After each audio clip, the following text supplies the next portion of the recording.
来，一生之敌系列叉社的通天晓最近重涂了一个金属涂装的配色，我们来看一下这一回做的如何吧。首先，车型的涂装有修改的地方，保险杠、油箱这个地方做成了红色的涂装面，并且蓝色的部分也全部上了金属漆，所以这回对着光看还挺闪亮的。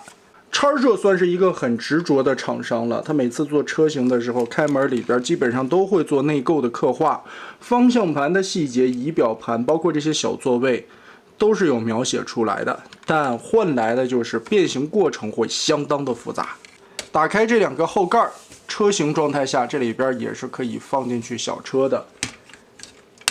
抠开扣子，上方的这一档降下来，第二排也可以把小车停上去。毕竟要兼顾人形和车型两个非常漂亮的还原度，再加上是属于一体变形的设计，所以那个一生之敌的变形难度呀，咱们来开始吧。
看有评论区的朋友们还在问，叉摄和 FT 的通天晓哪个变形起来更难？其实这个得划分两头说，他们两款的变形设计其实都挺难的，但是感觉起来还不太一样。FT 的那款通天晓是属于变形的步骤比较多，你需要做的重复工作比较多，就是变完了这一圈以后，剩下的地方还得重新变一下。叉摄的这个是你没有反复的步骤，只是单纯的步骤多，而且有一些地方其实尤其腰后边的那个卡子，我们在之前原色版正面的时候也说了，其实需要一点很巧劲儿的力度啊，找一个特别刁钻的角度才能把它翻出来。所以在变形把玩上面是有一定的上手难度的，你必须有丰富的变形经验，你才能把它完全的搞定。但不得不说，叉摄这款通天晓静下心来也是一个非常好的打磨时间工具。而且这一次全身的金属漆上完了以后，其实有一些卡扣和一些关节的地方是要比原色版的紧很多的。叉摄的这款人形确实非常的棒，尤其后背来看，并不大的背包完全一体变形完了以后，还能还原出来动画片里边该有的一些元素。裙甲的造型也符合通天晓的那个水手服百褶裙，甚至小腿肚子这一块包裹的圆润程度以及颜色的填补都做得很漂亮。可以说这一款通天晓，尤其在一体变形之下，人形状态360度还是这么无死角的一个还原，确实也是非常厉害的。但同样的换来的变形过程是相当恐怖的。升级了金属漆面以后，这款通天晓的色彩配比会更加的漂亮。另外，金属色板在细节上边的补充，也让这款通天晓在还原度上边比起原色版本来再上一个新的档次。所以我一直对叉摄的通天晓评价是在一体变形通的领域，它在人形和车形的还原度上边做的是最棒的，而且美型度了，在一些记忆还原的元素上边修的也是最好的。但是变形过程只能用4个字来形容：一生之敌。那么得嘞，这款叉摄重涂的金属配色通天晓就是这样了。